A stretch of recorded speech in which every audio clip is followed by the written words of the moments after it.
You're nicely nestled.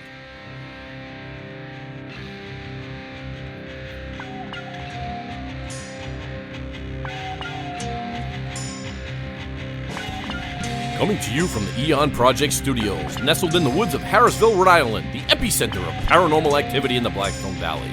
You're listening to Experts of Nothing with Mike and Jay. Ooh.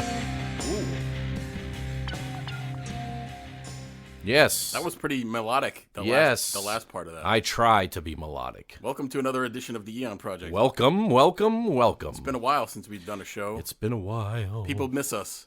They do. Especially our friends in overseas. We have lots of listeners down under. Oh, and what is that, New Zealand? Well, would Australia be down under, or both of them? Well, New Zealand is, Australia is down under. What's New Zealand then? That's down under to the right. Oh. What do they call that?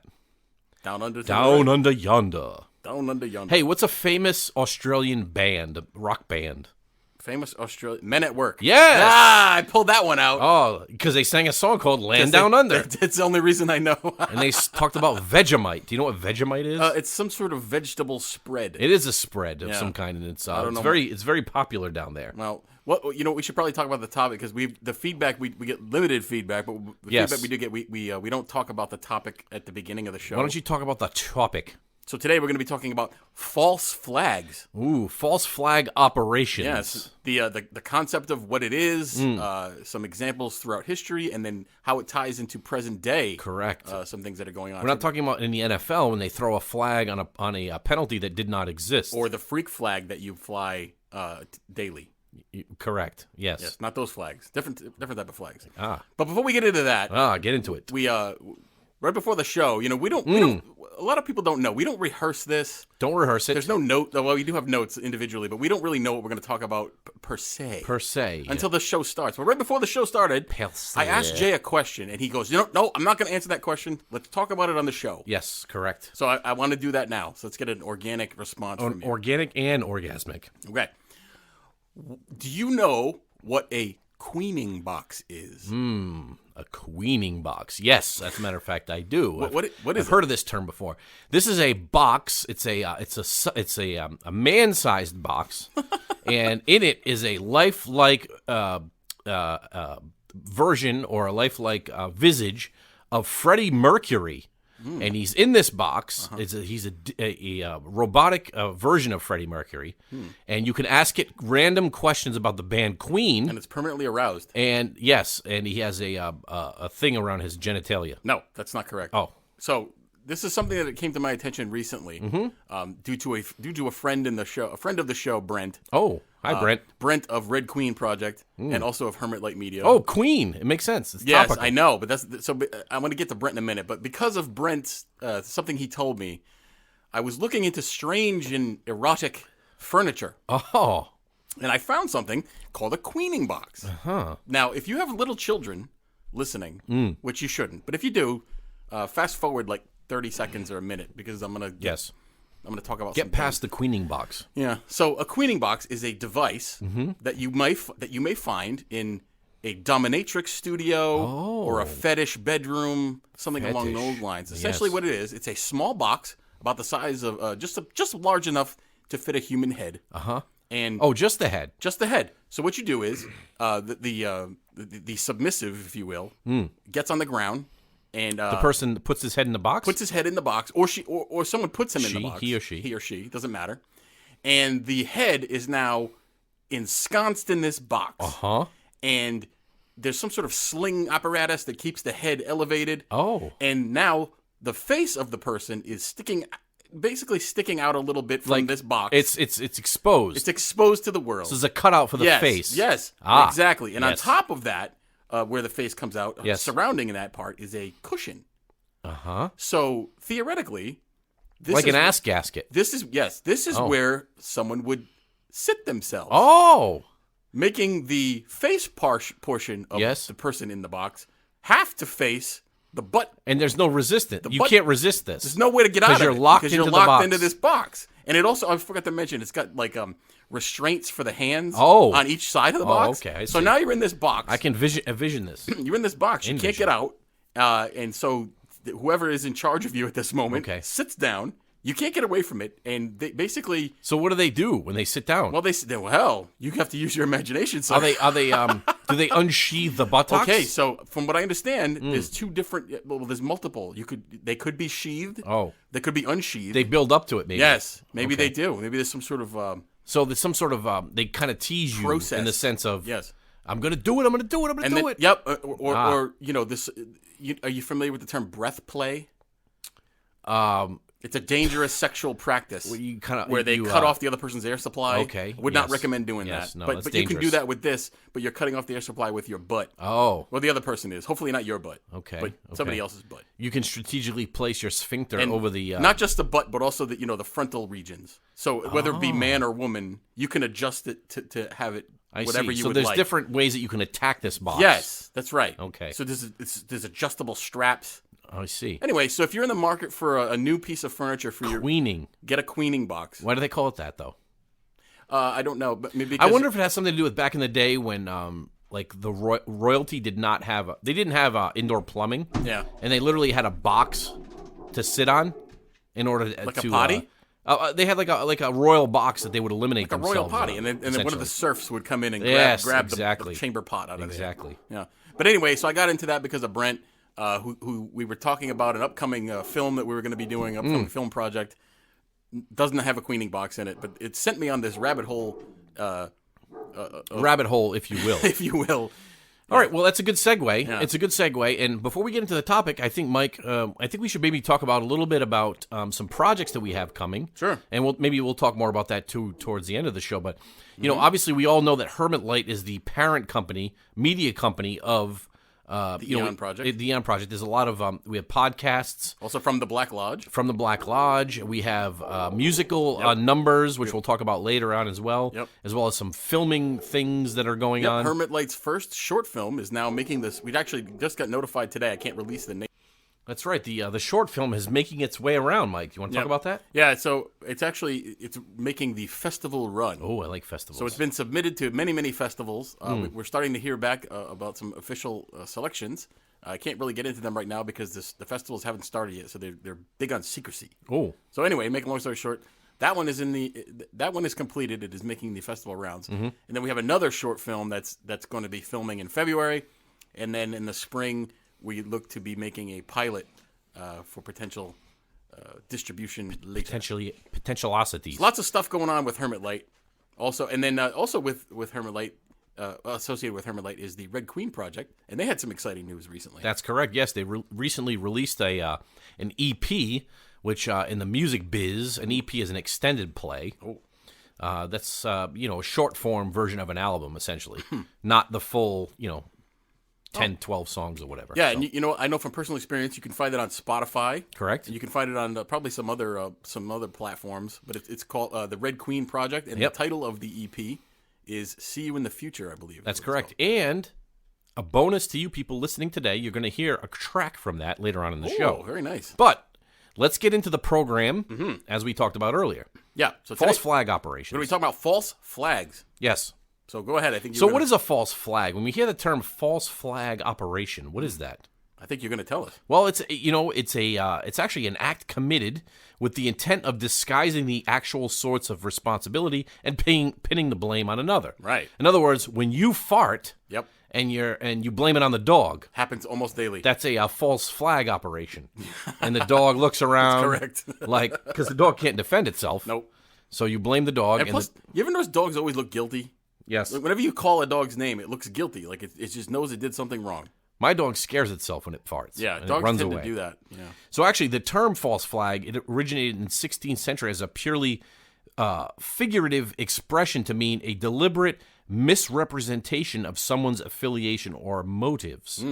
And it was later used to describe a ruse in naval warfare. Right. Because we know in naval terms, they use a lot of flags for signaling. They do. It's called semaphore.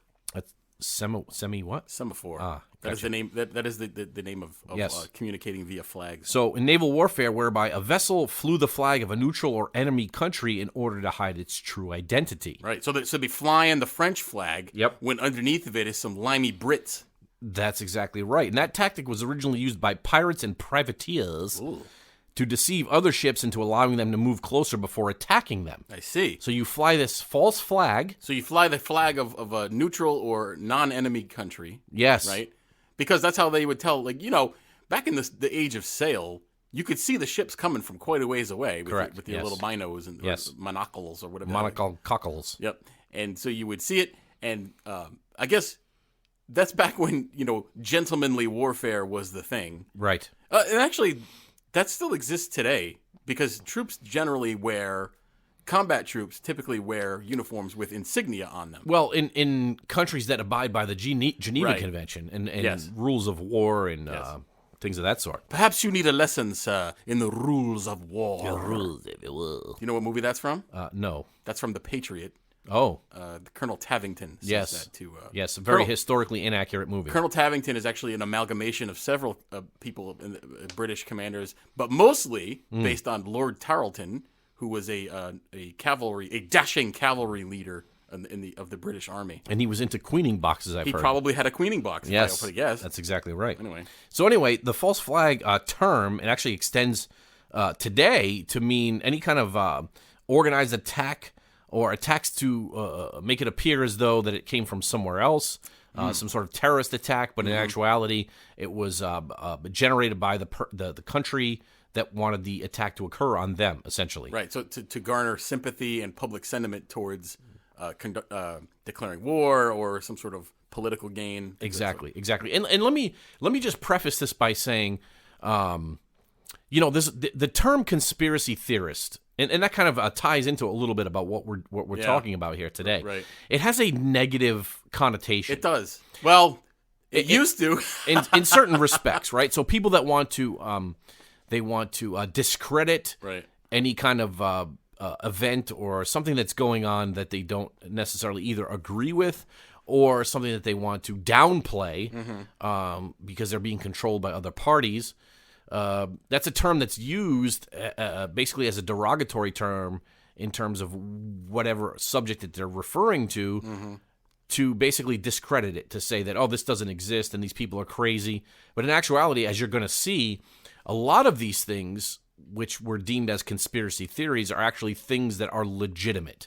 Right. They have legitimate evidence, and there are things that have actually happened over the course of history. Right. Yes. Well, what we're finding out today is a lot of conspiracy theories are actually not theories at all. Exactly. But are proven to be right years later. Sometimes months later, sometimes days later. Yes. Yeah. Do you actually, this is a little bit of a deviation, which we didn't discuss, but do you know the first false flag in the history of the United States or of America? Do I know what it is? Yeah. Or one of the first, because I can't definitively say it was the first. It was probably something associated with the Revolutionary War, I would imagine. That's correct. But do you know what it is? You're going to laugh. Was it the Battle of Trenton? No. Oh. That was not a false flag operation. So the first false flag operation happened before the Revolutionary War even started, and it's known as the Boston Tea Party. Oh. Because the Boston Tea Party, a lot of people know that, the colonists dressed up as Mohawk Indians. Correct. And they went down to the ships in Boston Harbor and threw the British tea into That was a false flag operation. Yeah, so they were pretending to be Mohawk Indians, but everyone knew who they were. They were the Sons of Liberty. Yep. And I'm not going to get into it, but a lot of people are wrong about events like that. And I should have known that because I did a research paper on the Boston Tea Party back in 8th grade, I believe. Mm-hmm.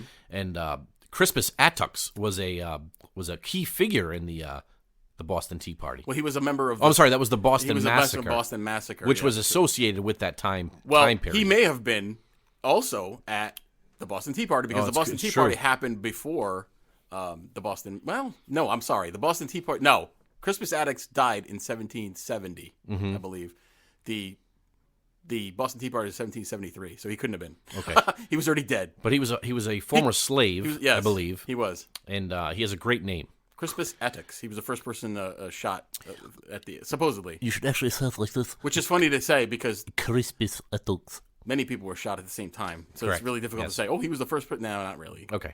But anyway. So the Boston Tea Party, first false flag of the United States. Correct. So we're going to talk about random and various false flag operations. Historical.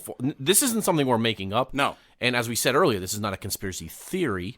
This is truism. Yes. This is historical fact. Correct. And not necessarily, they're not all associated with the United States, although some of them will be. Yes. So the first one I want to talk about, it has to do with the Russo-Swedish War. Ooh. Russo-Swedish War. A lot of people don't know about that. No, you don't. You don't hear a lot about it in history classes and things of that Yes, sort. because who wanted to fight the Russos? Who did? Why do you want to fight the Russos I don't anyway? know, those Russos. Or the Swedes?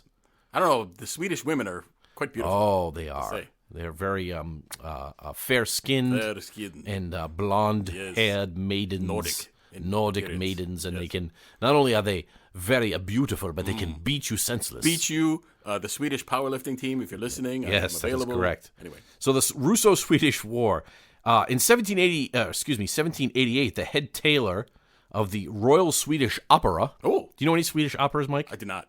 He received an order to sew a number of Russian military uniforms. Well, these were then used by the Swedes to stage an attack on Pumala, Where's which Pumala? it's a Swedish outpost on the Russo-Swedish border. I see. And on the 27th of June, 1788, this caused an outrage in Stockholm, which is obviously the capital of Sweden, and impressed the Riksdag of the Estates, which is the Swedish National Assembly, kind of like Congress, Right.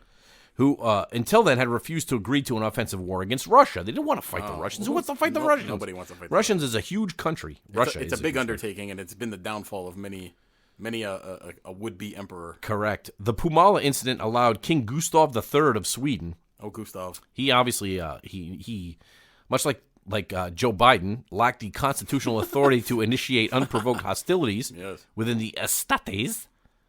But, however, to launch this Russo-Swedish War, they instituted this attack, if you will. Dressed as Russians. Correct. Oh. And you'll see that's a theme that runs throughout the day. That's a pretty easy way to pull off a false flag, is you just dress up in the other person's costume. And you're going to see that later, as we said. You dress up in their uniforms, right, and then you attack yourself. Yes. And you can say they attacked us. Before we go any further, if you're a government that is willing to employ a false flag like that, you're a very morally ambiguous government. Well, let me ask you this. Because you have to be willing to kill your own citizens. Let me ask you this though. Yes. Let's talk about the macro. Talk about it in a macro sense. Okay. Not macaroni and cheese. I was going to say I'm really hungry right now. In the larger sense, why would any country or sovereignty participate in this sort of action?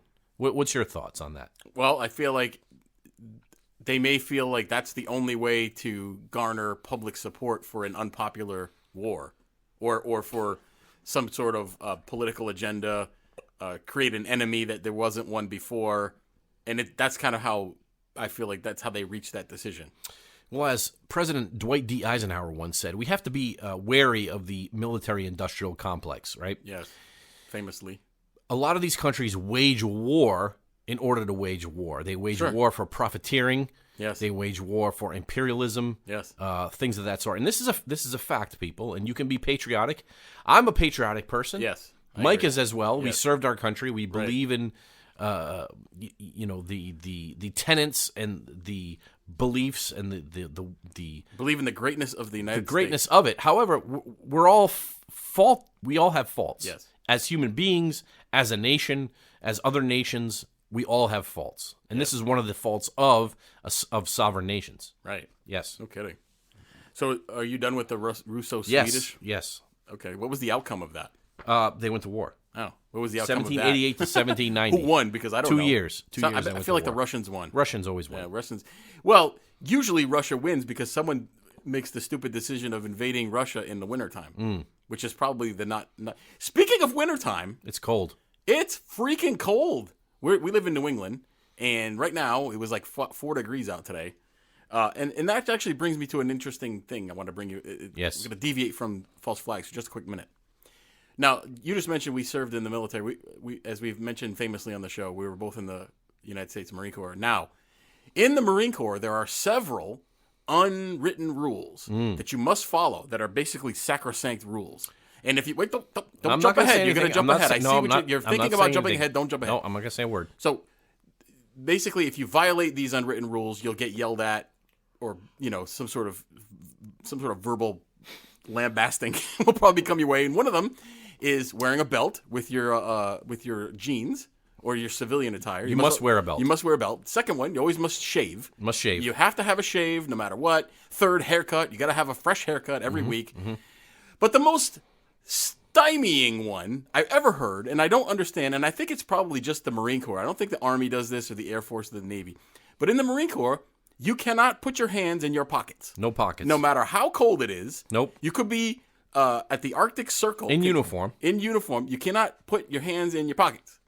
Why can't you? You can't. Has that ever been has that ever been told to you why? Well, I don't know why. You don't need to know why. That's the rule. That's the rule. It's been happening since 1775 when Captain Samuel Nichols established the Marine Corps in Tun Tavern. The second thing he said was, "Don't put your hands in your pockets." That's exactly correct. Oh well, I don't know why they put pockets on Marine Corps uniforms then, because they're on there. It's been going on ever since. To this day, I don't want to put my hands in my pockets. The only pocket in a Marine Corps uniform that's utilized is the left breast pocket. That's right. That has your military ID in it, and that's it, and that alone. It's the only thing you can have in and your you pockets. can only reach in the pocket when you're ordered by a superior to present your ID. That's right. You better have it in there. That's it. Oh, you can have a pen.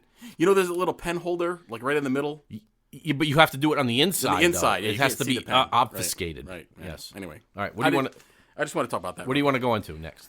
So the one I want to talk about, which is kind of a famous false flag, we're going to go outside of America for a moment because we do have some listeners from around the world. But this is a very famous false flag. And which took place in February of 1933. Oh. Okay.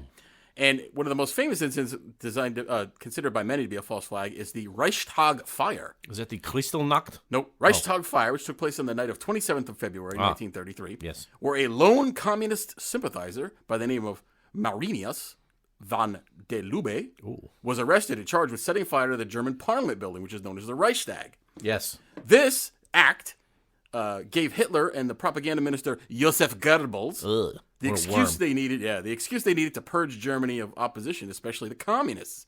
So in the sweeping emergency powers that followed, Hitler and the Nazi Party grabbed power, and they basically what's become a common knowledge is that they probably set the fire themselves, obviously, and then blamed the communists, so that they could start this purge of people, which ended up in World War II. And, correct. And the unfortunately the Holocaust and everything else that happened was as a result of the Reichstag fire. And you're actually gonna see the Nazis come up later on in the program. They were Nazis. I hate these guys. Very well versed in the false flag operation. They had no scruples. No scruples. What's a scruple? A scruple. I don't know, but you know what Scrapple is? Remember Scrapple? Yeah. Or was that Scrap? What was a game? No, it's Scrabble. No, I know Scrabble. Scrapple is like chopped up Spam. And that's like fried and you put it with your eggs. You eat Spam. I don't. I haven't had Spam in 20 years. You vomited on Spam one time. What? Yes. What are you talking about? Back in elementary school, I remember that. You threw up after eating Spam. I don't believe you. And it got all over everyone's shoes. Anyway. It was disgusting. Why don't we move on to the next topic? Let's move on. So we're going to get into, we're going to go to the Second World War. Oh, we were just... close, actually, excuse me. Just previous to the Second World War. And we're going to get into the Second Sino-Japanese War. Oh, the Japanese. Most honorable. Oh, I love a Japanese. I spent some time with the Japanese. You know, it's probably racist. You probably can't do No. We like the Japanese people. I love it. We lived there for a year. I loved it. I loved being there. They were actually really nice. Loved the Japanese culture. I loved the people. Yeah, it was a good time. I loved the secretary we had. Her name was, do you remember her name? No. It was Iku. Remember Iku? I don't know. All I remember is that dealing with Japanese people Yes. is completely different from dealing with anybody else. Correct. They're very polite. Even if they don't like you. Yeah, they don't. Oh, yeah, they because can I'm sure hate they you. didn't like us. No, they're gonna hate you. They hate your guts. Hate your guts. You go, oh yes. That doesn't mean that they didn't do anything bad, because the Japanese people used to do lots of bad things. Correct. Yeah. But anyway, But they'd be like, oh yes, I'll take you. Arigato ne. you still speak a little bit of the. A little bit. So anyway, the Second Sino-Japanese War that happened in September of 1931, and at this time, this is pre-World War II, but the Japanese were. Why do they call it Sino? What does that mean? Sino. Yeah, but who is that? That's those people. Okay. So anyway, the Japanese at this time, they were a ruthless group of people, right? Very so ruthless, yeah. Speaking of imperialism, they were all about imperialism at this time. They were trying to take over different They actually had an emperor. Territories and countries, and they had a lot of issues with the Chinese at the time. Yep. And for a small country, they wreaked havoc. They really did. All over the Far East. Yes. It was crazy. So in September of 1931, Japanese officers, they fabricated a pretext for invading Manchuria, which of course is part of China. Yes. They blew up a section of a railway. Okay. And though the explosion it was too weak to disrupt operations of the rail line, the Japanese nevertheless used they called it the Mukden incident to seize Manchuria and create a puppet government for what they termed the independent state of Manchukuo. Oh, so they basically annexed part of China. Exactly. So they intentionally, the Japanese did, blew up just to recap, a Chinese railway, which of course didn't have the overall destructive effect that they had hoped for. Oh. However, like we said, they used it as a pretext to go to war with the Chinese, which of course they did, which led up until World War II, obviously. Yeah, and actually committed a lot of atrocities in mainland China. Yes. Anyway. And I actually have well, we'll get into that later, but I have I'll just get into it now. Why don't you get into it now? I have a samurai sword. You do? A katana that was actually, it's a Japanese katana that was taken from the battlefield. Wow. From the island of Saipan, excuse me. Yes. By, is that in the Philippines, Saipan?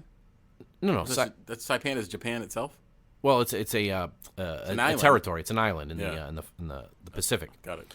That a U.S. Service member at the time that it was a family friend who has since passed on, who was a battlefield capture, and he took it home. You know what? And I ended up with this sword, actually. It's pretty cool. You can't do that anymore. You can't just take stuff home from the battlefield. You can't take an AK-47 from Iraq, although people try to. Yeah, but I feel like maybe this is old school thinking. I feel like you should be able to. If you're the conquering army and you're coming home to your family and you grease some dudes, you should be able to take some trophies from them. Can't we take an RPG? I feel like you should be able to take anything you want. Noses, ears, teeth. You know what? You're going down a slippery slope with that, though, my friend. No, I'm not. Because you know what? I'm the victor. I should be able to take whatever I want. That's women, automobiles. Okay.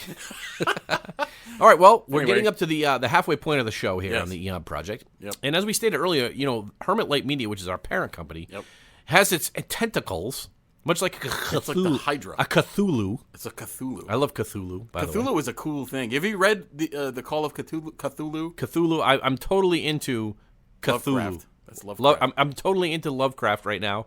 I'm listening, because the good thing about the internet is that you can find his works. Well, without reading the works, you can find them narrated on YouTube. Well, it's funny when you read Lovecraft, or hear it in your case, it reads like modern day horror a lot of times. Yes. You don't think of it as taking place so long ago, but he wrote that stuff a long time ago. If you're into horror and almost science fiction at times, science fiction. Yeah, cosmic and stuff. If you don't know anything about J.P. Lovecraft, go ahead and look up his biography. Oh, excuse me, H.P. What did I say? JP's different. Who's J.P.? J.P. Morgan. Oh, that's close. Almost. H.P. Lovecraft. Anyway, he's from Rhode Island. Yes. And he's actually buried in Swan Point Cemetery, which is here in Providence, Rhode Island. Providence. He has a very interesting history. He was nothing. He was nobody. He was a loser. Yes. He didn't know how to make it with the ladies. He didn't know how to queen box anybody. He didn't have a queen box. I can tell you that. And all of a sudden, he became the most prolific horror science fiction writer of the 20th century.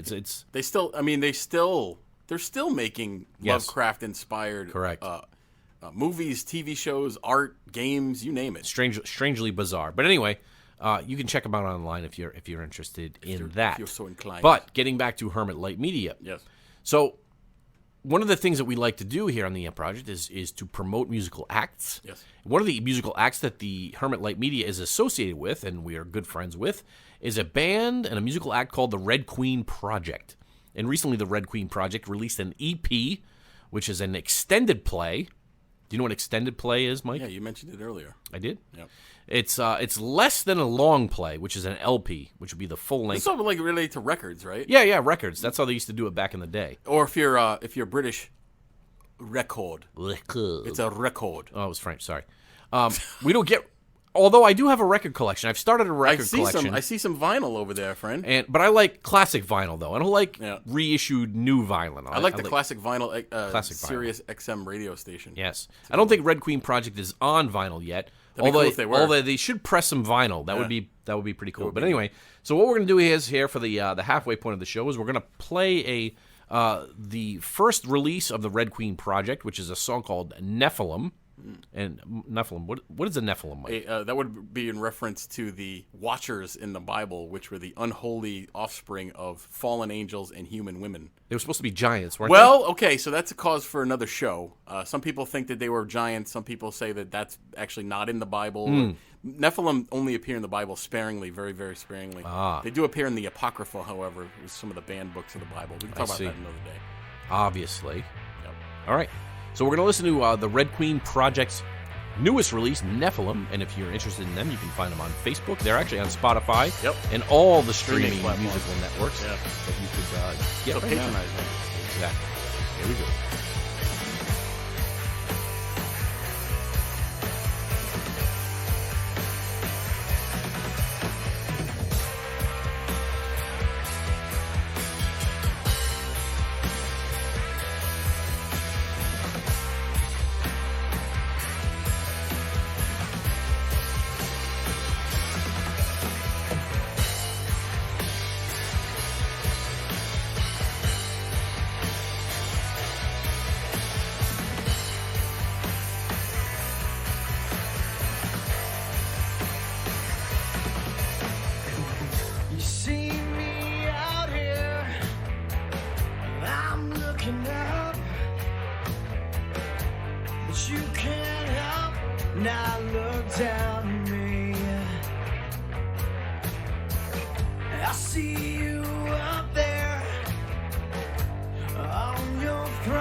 Tell me everything you need. When I fall to the ground, take your eyes and bring around. Never.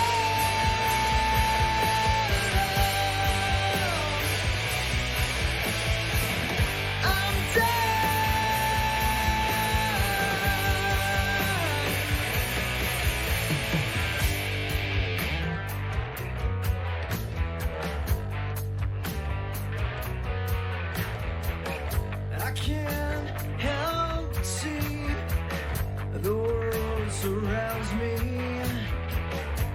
with all the good and bad you do. You are the devil on my shoulder. You are the angel that I cannot help but love. Never.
All right, that's Nephilim by the Red Queen Project. Nice. Our good friends over there. Go ahead and check them out. Check them out on Spotify, Facebook, all the streaming platforms and things of that sort. Find them.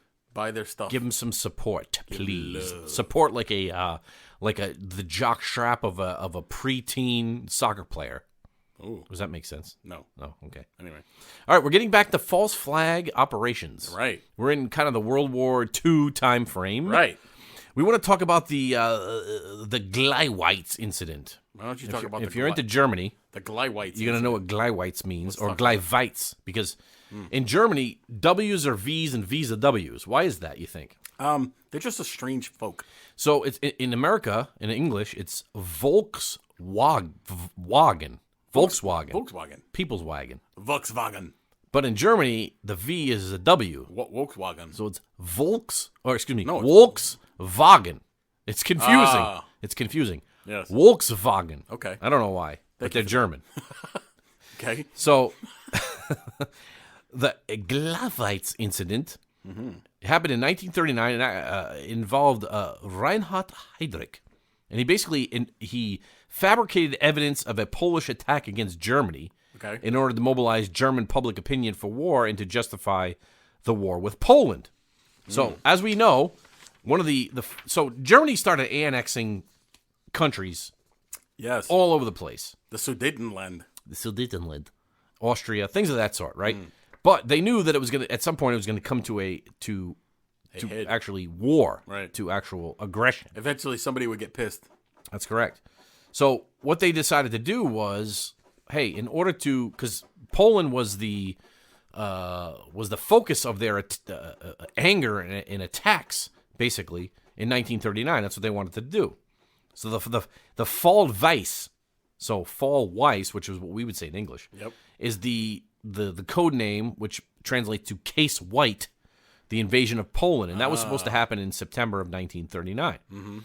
So German special forces, they were to wear Polish uniforms with German uniforms underneath. So I bet they were hot. they would, and it would cause chaos and destruction behind enemy lines. And these units, they performed false flags attacks on German customs posts along the border. Okay. So in addition to that, as we talked about earlier, was the Gleiwitz. I can't even say it because I'm not German. Stop saying it then. Gleiwitz Yes. incident. Okay.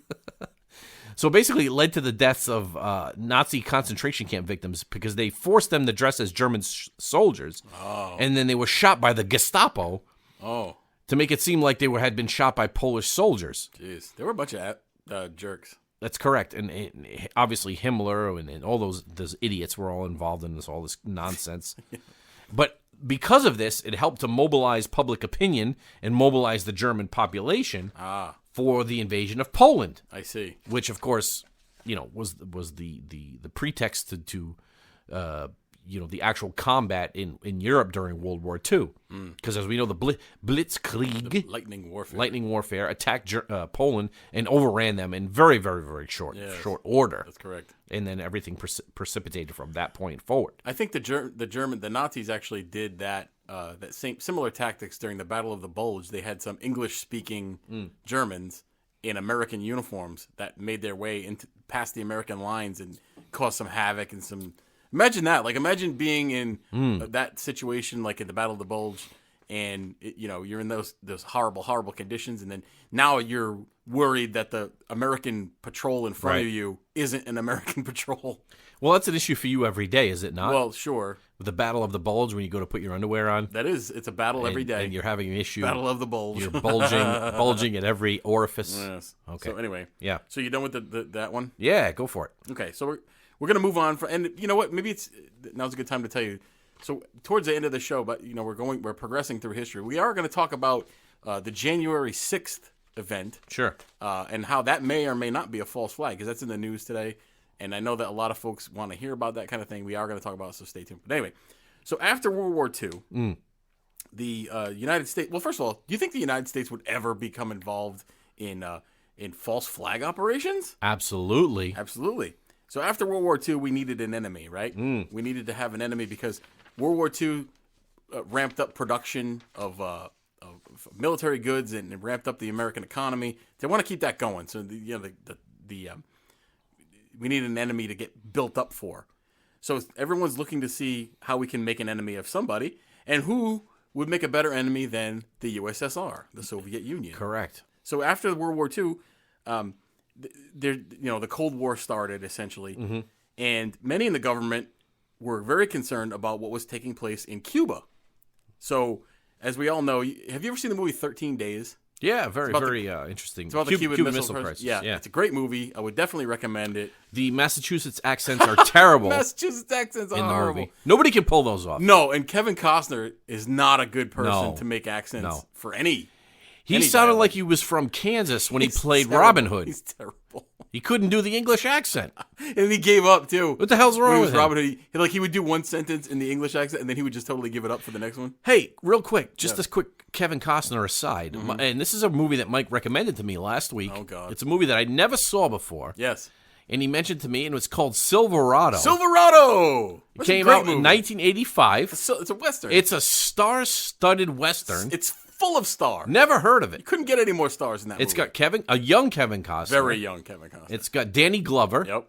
It's got Scott Glenn in it. It's got Rosanna Arquette for like 2 minutes. Yep. Kevin Kline. Who Brian else? Dennehy. Oh, my God. It's star-studded. It's amazing. Did you like it? I loved it. Ah! I had it on my surround sound. Good for you. It felt like it was in the mid. It's like a rollicking, good time. Good Western. Yes, definitely watch Silverado. Go for it. Anyway. That's not a false flag. No. We're talking about false flags after World War II. So the militarization of the island of Cuba after the Communist Revolution became an issue. So many in the government was trying to come up with ways to address the issue of Soviet involvement in the Western Hemisphere. So after World War II, like I said, they're doing this.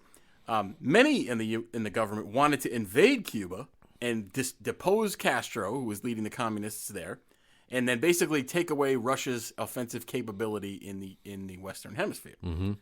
President Kennedy was resistant to that. He did not want to invade Cuba. He didn't want to risk, and say what you will about Kennedy. He was a decorated war hero. He was not a poser. He was not in the National Guard and never deployed. He was a legit war guy. Right. He saved his crew on a PT boat. Yeah, he did. In World War II. And he paid for it for the rest of his life with back pains and everything. Did. He was in a lot of pain. But anyway, the reason I mention that is because he was not somebody who didn't know what he was talking about when it came to war. And because of that, he didn't want to go to war. There was a lot of things he didn't want to go into the Vietnam War. Again, we're not going to talk about that. And he pissed off a lot of people. He did. He ended up pissing off a lot of people. But anyway, a lot of in the American government wanted to invade Cuba.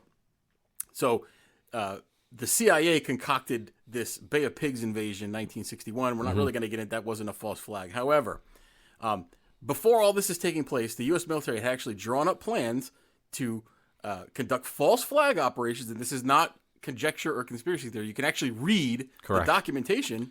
The operation is called Operation Northwoods. I think this came out a few years ago, and they were digging for JFK that's information. Correct. Right. And as a Freedom of Information Act request, a lot of these documents came forth. So essentially, Operation Northwoods was a plan to provide a reason to invade Cuba, oust Castro, and handicap Soviet intervention in the Western Hemisphere. So this is actually stuff that I took from a blog, and I can't remember the guy's name, and I wrote it down. I'm now going to plagiarize, so it doesn't matter. Yes. 1962, the Joint Chiefs of Staff, headed by General Lyman Lemonster, which is a stupid name. Oh, Lyman. Unanimously proposed state-sponsored acts of terrorism on United States soil against its own citizens. The head of every branch of the U.S. Armed Forces gave written approval to sink U.S. ships, shoot down American hijacked planes, and gun down and bomb civilians on the streets of Washington, D.C. and Miami. Can you believe that? So they obviously, this is not a joke. Like this is not a theory. This is written down. Correct. The plan was the only reason that this didn't happen was because of President Kennedy refused to endorse it. Right. But the concept was in place. All these guys signed off on it, and they knew that if they were to conduct all these operations, that public sentiment would be, oh, screw Cuba, let's invade them and get rid of them. Sure. So here's some of the highlights. Operation Northwoods proposed faking the crash of an American commercial airliner. The disaster was to be accomplished by faking a commercial flight from the U.S. to South America. The plane would be boarded at a public airport by CIA agents dressed as college students with aliases going on vacation. Then an empty remote-controlled clone of the commercial jet would swap places with it at a given rendezvous point in flight as it left Florida, and then the real airliner would land at a secure airbase in Florida. Then they would send a distress signal from the commercial jet saying that they were hijacked by they were being attacked by a Cuban MiG, and then the empty clone would be destroyed. Then they would say everybody was killed. Right. Now, that particular plan, no one would die, supposedly. Right. But what does that sound like to you, what I just described? Well, it sounds like Flight 93 yes, from September exactly. 11th. It's exactly what it sounds like. Right. That's why a lot of people think of 9/11 may have been a false flag. And here's the thing, too. We're not saying that was a false flag operation at all. Right. I'm not going to... Just drawing similarities. I'm not going to delve into all the crazy thoughts and conspiracies about that at all. I'm not going to say that. However, right. This isn't something, these types of things are not out of the realm of possibility. No. These governments do this. And you said doo-doo.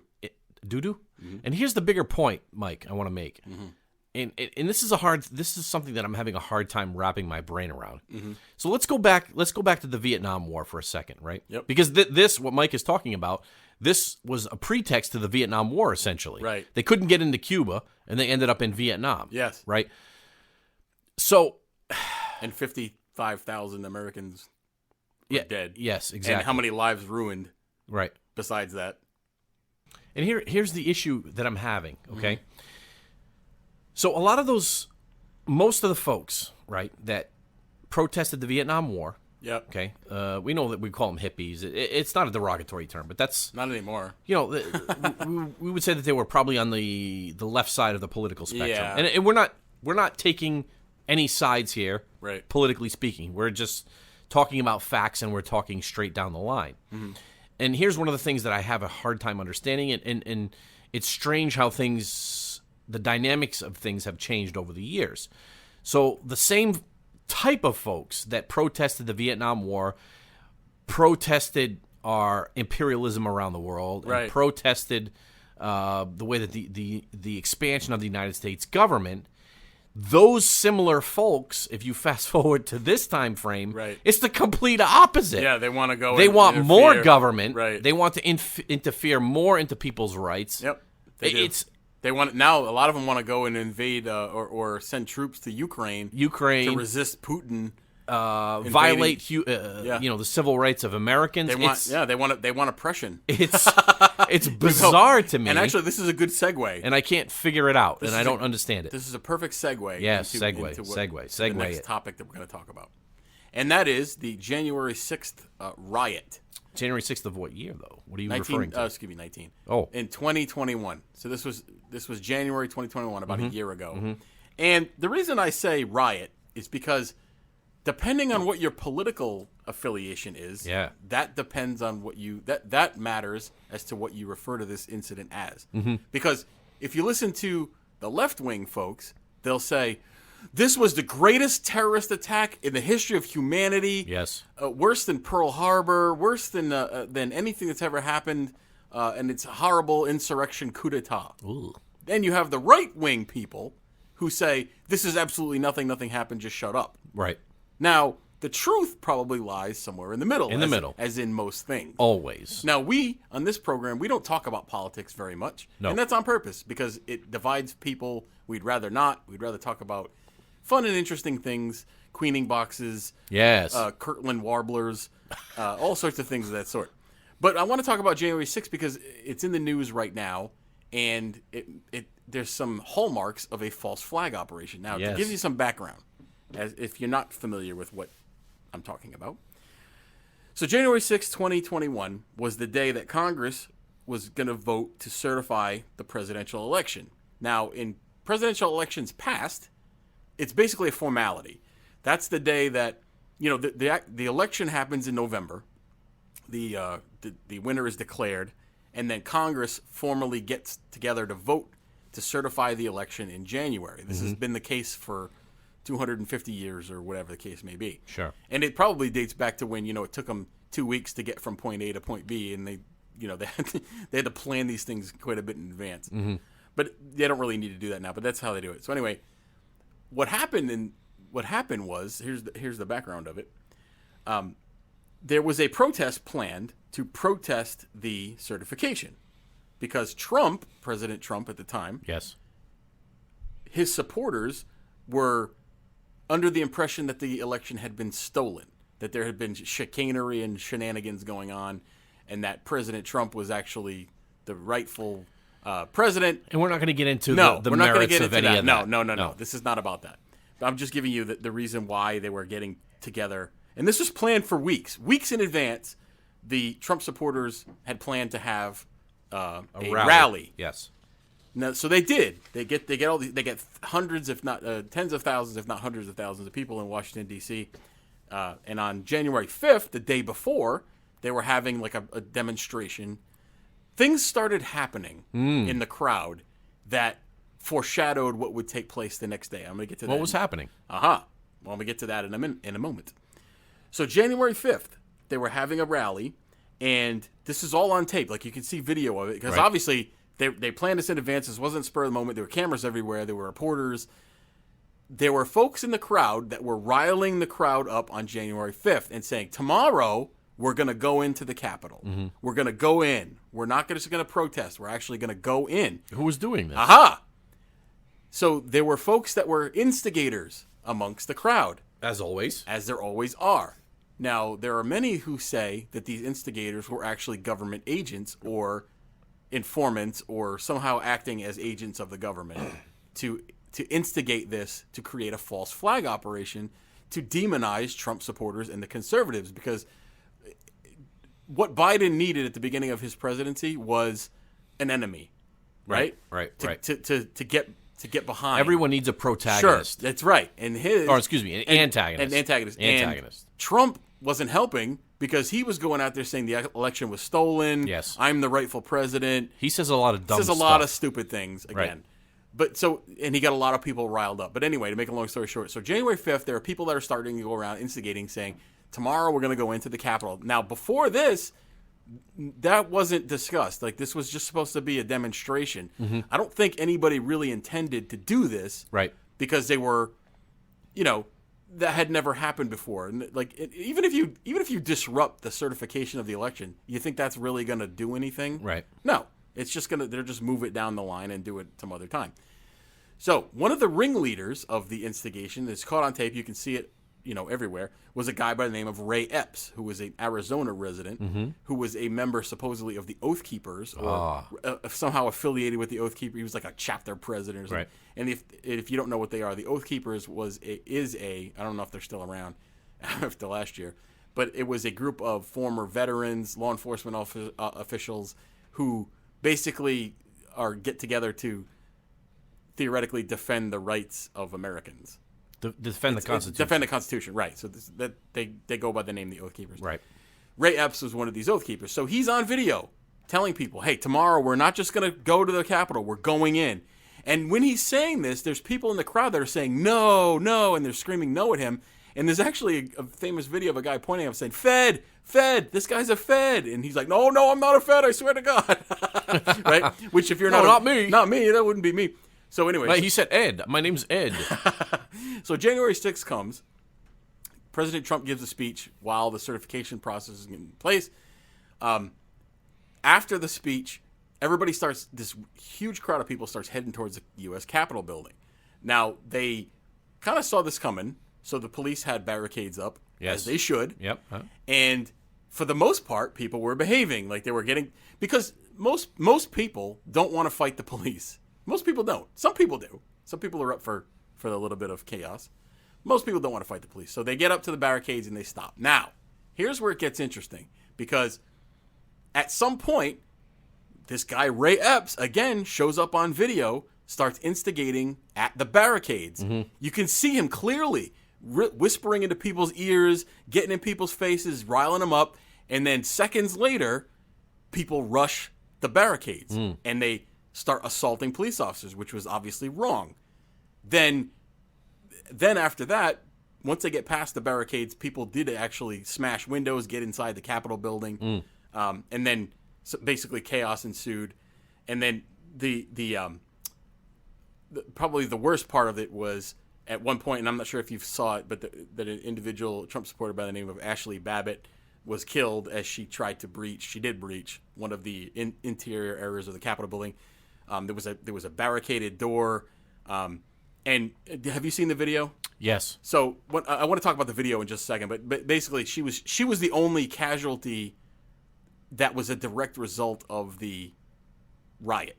Yes. She was a Trump supporter. She was killed by a Capitol Police officer who was cleared of all wrongdoing, whatever. I'm not really going to get into that.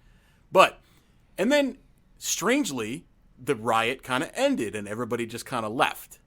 Now, if this was a coup attempt, would that have happened? Would people have just left? No. Would... More than likely, there would have been some sort of armed insurrection. Yeah. You would have You would have seen people shooting. You Yes. didn't see that. You would have saw people with So this, in my estimation, I don't think this was a planned insurrection or a coup attempt. It was a riot that people got out of control, and obviously the people that assaulted police and got into the building, those people deserve to be arrested. They deserve to go and be tried and be punished. But I don't think that you can classify this as a insurrection because no one's being charged with insurrection, first of all. But anyway, so the Ashley Babbitt shooting, I watched it like 3 times today because there's a lot of weird crap that's happening at this time. So there's this interior door, and theoretically behind the door where there was some Capitol Police officers, and then on the other side of the door there was some rioters, and they were breaking the windows, and behind the Capitol Police officers were some members of Congress. Now, they broke this window down, and right as they're breaking this window down, you can clearly see one of the rioters turns and he goes, "There's a guy with a gun in there. There's a guy with a gun. Everybody back up. Something bad's gonna happen." And you can see him. He steps away from it. Now, behind where Ashley Babbitt is she's being stupid and she's trying to go through the barricade. Yep. Clearly, she's not supposed to be doing that. Behind her, there's a bunch of cops. There was a cop that was standing there, not doing anything, just kind of like just standing there watching. Sure. And then behind him, there was like 3 SWAT guys that were all intact, that were all tacked out, just waiting. Now, I don't know what they were doing. They weren't attempting to diffuse the situation. They were just standing there. Could they have stopped her from doing what she was supposed to be They doing? were standing right there. They could have been fighting. Again, I'm not putting myself in the position of these guys because you're one guy against, I don't know, right, 50 people standing there. You don't want to antagonize the people. But if that's your job, they weren't making any attempt to stop them. Right. So anyway, she goes through right after this guy gives the warning. This guy with a gun in there, she gets shot in the neck, falls down.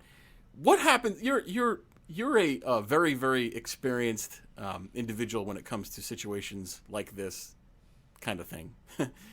What do you see happens when there's a crowded situation and there's a shot that takes place? What happens? Well, generally people will scatter. Generally, people scatter. Yeah. Because that's human nature. Right. Somebody sees somebody getting shot, they don't want to stand there anymore. Correct. That's not what happened here. Like, people didn't run. They just stood there. And now I don't know if it was disbelief or maybe they couldn't leave because there's just too many people in there. But anyway, make a long story short, they stand there. Now the cops move and they clear everybody out and they start giving first aid to Ashley Babbitt, who ends up passing away. But to me, it didn't look like a real situation. It looked like there was something weird going on there. Well, I don't want to go down that road because I've seen the video myself. Yeah. I'm not going to say it didn't happen. I'm not saying it didn't happen. But, as we talked, as you just mentioned, what's people's normal reaction? A normal person's reaction is when a gun goes off is to scatter. or duck. It happens. It Right. definitely happens. I've seen it firsthand. Right. And I do recall seeing the video, and that didn't happen in this case. Right. I don't know what to make of that, to be quite honest. Well, let's even put that aside. I just want to mention that because if you want to get into it, that's an interesting rabbit hole to go down. But let's go back to Ray Epps for a minute. So Ray Epps was on January 5th, night before the riot, antagonizing people, telling them what was going to happen the next day. January 6th, he's on video enticing people to go into the building, right at the barricades. There were a lot of people that got arrested for less than what Ray Epps did. Right. Ray Epps has never been arrested. Okay? He showed up on the FBI Most Wanted poster for a few days, then magically disappeared off of the FBI Most Wanted. Never was arrested. People pretended like they didn't know who Ray Epps was. This week, during congressional hearings, I think it was Senator Cruz from Texas, asked, "Who is Ray Epps?" And the FBI director said, "I don't know." or said, I can't answer that question. Well, he didn't know a lot of stuff. Yeah, he didn't know. But I can't answer that question. The Attorney General, I can't answer that question. So now you start thinking, well, if he was just a general bad guy, first of all, he would have been arrested just like everybody else was. He would have been interrogated. He probably would have been in prison right now, like all the rest of them. So how come this guy wasn't? Let me just summarize what Mike is saying. As we stated earlier, we're patriots. Yes. We believe in the experiment of the United States. We believe in that we can bring forth freedom and opportunity for all types here in the United States of America. The United States government, which is to me is outside. It's different. Yeah, exactly. It's outside the purview of. We are not the government. Of the experiment of the United States and the freedom of and opportunity of yes. all people. The United States government is a corrupt organization. I would agree. And it goes back, it has been for many decades, years. Right. And it continues today. And if you think it isn't, whether you're on the right, the left, or in the middle, it doesn't matter. It is the truth. The United States government is corrupt. They're going to lie to you. They're going to deceive you. They're going to manipulate you in any way that they can. Well, and the reason that this is scary is because most people, and I included up until fairly recently, I guess, thought that as long as you told the truth, as long as you did the right thing, you'd be fine. No. I don't think that anymore. No. I feel like if they feel like railroading you, they're going to railroad you. Yeah. There's just too many things regarding this. And unfortunately, too many Americans fall into a camp. As soon as they hear about an issue, they immediately go, wait a minute, is this good for my political cause or not good for my political cause? Instead of saying, is this right or is this not right? And the biggest problem and the biggest issue that's going on is division. They want to divide people. And unfortunately, that's where we're at right now, whether it's vaccines, whether it's where you stand politically and whatever, they want us to be divided. Well, remember for we're like 45 years old. For 40 years of your life, did you really care what political affiliation anybody was? No. Your friends, family. I didn't really care, and I really don't care now. I don't care what political belief you are, but a lot of people do, and they'll go, "Oh, this person voted for Trump. He's not welcome at my Thanksgiving table." And it becomes militant. So what you need to do is you need to look outside the mainstream media. And I'm not gonna promote any alternative media or alternative information, but there are people out there, independent people, that look at both sides of it, and they're willing to, depending upon what their belief is, they look at it upon themselves and others, and they say, hey, listen, let's have a discussion. Yeah. Because a person is not evil one way or the other. No, and this is a good, okay, I know you said you're not going to mention people specifically. I'm going to mention one, and that's Joe Rogan, okay? Joe Rogan has the most listened to podcast in the world. Now, he runs afoul of both left and right people because, and this is my opinion, he just says what he thinks. He doesn't think about, oh, well, is this in keeping with my with a certain political belief? He has guests on from all walks of life. He allows them an opportunity to discuss. And to me, he asks meaningful questions, and he has an open mind about things. And a lot of people don't like that. Right. They don't want to hear that. They want to hear only their specific political bent, and that's where he runs afoul of folks. So, again, I'm a fan of the Joe Rogan show. I think he does a great show. He's a very good interviewer, in my opinion. He doesn't keep notes, and he does 3-hour interviews. I don't know how the hell he does that. Do you know Russell Brand? Yeah. Who's Russell? Russell Brand. He's an actor. It's a British actor. Exactly. Yeah. He is. He's a very left-wing guy, isn't he? He's if you had to say, he's on the left side of the political spectrum. Yeah. But he himself, and something that Mike and I have talked about, is he is not a militant in the sense that he's willing to have conversations with people. Right. Because you're on one side or another of the political spectrum, it doesn't make you an evil person. It doesn't make you inherently bad. Yeah. It just makes you have different beliefs. You have different thoughts on certain subjects. Mm-hmm. And Russell is the kind of person who is, he's on the left side of the spectrum. But however, willing to listen. He's willing to listen, and he's not someone who will go along with the mainstream, and we'll say, hey, listen, let's have a discussion about this, and maybe you can convince me, or maybe I can kind of convince you one way or the other. So with that said, of course, we're getting to the end of the program. We're going a little over today, but not a big deal. That's okay. Let me ask you this, Mike. This is more important than any of the discussions that we've had today. Okay. What are your thoughts on Adam Sandler as an actor and a comedian? What are my thoughts of Adam Sandler? Well, this is an off-the-wall question. I used to really like Adam Sandler movies. Yes. I was a big fan of Billy Madison and Happy Gilmore. Yes. Big Daddy was funny. I feel like over the years he's become less funny. Right. He did Hubie Halloween, which I watch with my kids every year. Well, it's only been out a couple years. I think it's a good movie. Okay. So he's fairly entertaining. Yes. I don't think he's nearly as funny as he used to be. And as an actor, I don't know. I don't think he's a great actor. No. Well, no, he's not going to win an Oscar for anything like that. I don't know, because he does these dramatic weirdo movies and stuff now. He does.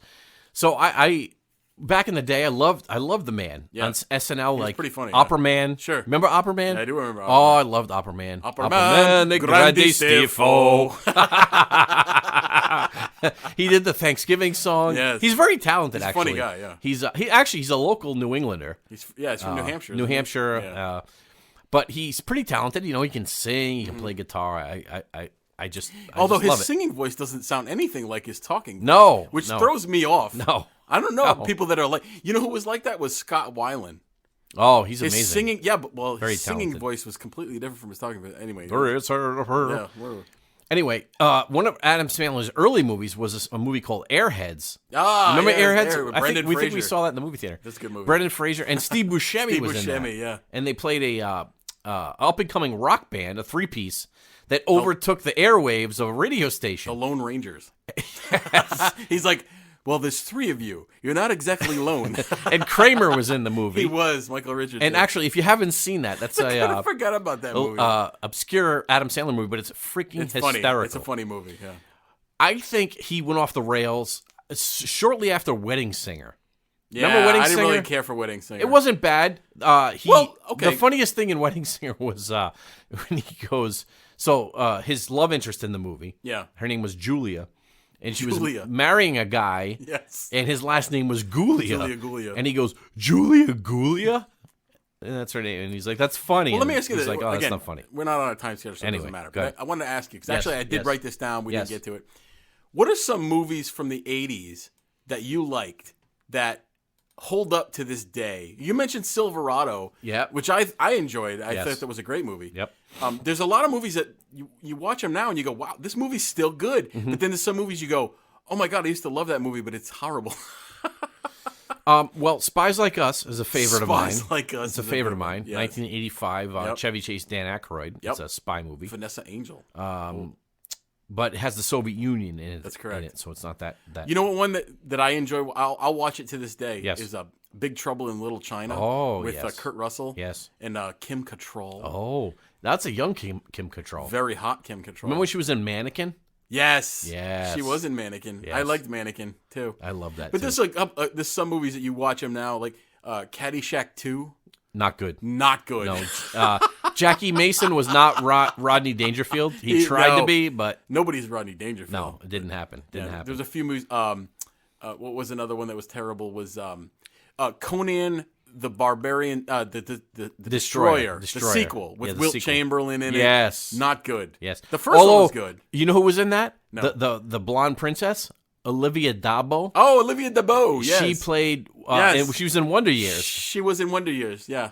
And one thing that struck me about Conan the Destroyer Yep. was when Wilt Chamberlain, who was like 6'10", Yeah. picked her up and put her on a horse. And I'm like, oh, she's so small. Wasn't he making? Did he? And he Wilt was- is so big. But he and- was like, he didn't make love to her in that movie, did he? Well, if he did, he would have destroyed her. I was gonna Because say that's she- why the movie. She'd be dead. One of the other ones that I mentioned that I actually wrote down that is still a good movie to this day is Karate Kid. The first Karate Kid. Yes. Great movie, man. Good message. Yes. You had a very, very thick Elizabeth Shue, Oh, I loved who was Elizabeth really Shue. cute back in the day. Dude, let me tell you, I was a. Can I reveal something to the AM Project Yes, folks? let's do it. Back in the 80s, I was a ninja. I was a freaking ninja. I loved ninja movies. I loved karate movies. Yes. Karate Kid, I watched that for the first time. I went around kicking the shit out of everything. American Ninja was a movie that I loved. American Ninja. That was the guy with the mullet. Michael Dudikoff. Michael Dudikoff. American Ninja. Jim Kata. Do you remember Jim Kata? Jim Kata. What was the one with the Capoeira movie? Rapa Nui? I don't know that one. I was a fan of The Last Dragon. The Last Dragon. You name the ninja movie from the 80s. No Retreat, No Surrender. I was into it. I was kicking things, beating up my little sister. It was so fun. You know, I remember you punching your little sister in the stomach one time. I did. And she cried. went down like a sack of potatoes. She cried. I thought I was Michael Dudikoff. Instead, I was a nobody. Well, and there was another movie that I was just mentioning to you the other day was War Games. Yes. Still holds up as a good movie, even though the technology's old. Tango and Cash, featuring a young Terry Hatcher. How about this one? Ridiculously hot. Cloak and Dagger. Dabney Coleman. I loved Cloak and Dagger. Yeah, he was like a video game guy, and Dabney. I bet if you watched that one now, though, it wouldn't. Wouldn't hold up. That wouldn't hold up. Some ones that didn't hold up was. Do you remember Leonard Part 6? It was the Bill Cosby. Bill Cosby. Bill No, Cosby. He the was raper. A secret agent. He's a raper. Terrible movie. He's such a raper. I remember seeing that movie in the theater. Leonard Part 6. I saw it with Jacques Carreveau in like 1986. Oh, Jacques Carreveau. You're French from World Island. Well, our show's kind of going off the rails. That's all right. That's a good segue, actually. Well, anyway, so we're coming to the end of the program. But check out our parent company, Hermit Light. That's hermitlight.com. Hermit Light. Hermit Light Media. Our friends, Red Queen Project. Red in Queen, Indiana. not Queen Box. Their new EP. No, not Queen Box. Nope. And then we got some movies coming out. Our short is entitled Unsound. Yep. And that's making the festival circuit. We'll make it available soon. And then we got a bunch of stuff coming. Well, I think Mike and Jay are doing a homoerotic some sexual videos, snow blowing movie. I think at some point. Well, we thought about doing a calendar. You know, the men of the Eon Project. And we would think about, if you want to see that, you can always find us on social media. We're on Twitter, on Facebook. You can go to our website. You can email us at theguys@hermitlight.com. That's theguys@hermitlight.com. Yes. Anything that you have comments about the show. And if you like the show, just drop us a review, because nobody ever does. And if you do, we'll really be thankful. Absolutely. Well, we're going to come back to you at some point with another new and exciting episode. So just remember, the truth exists.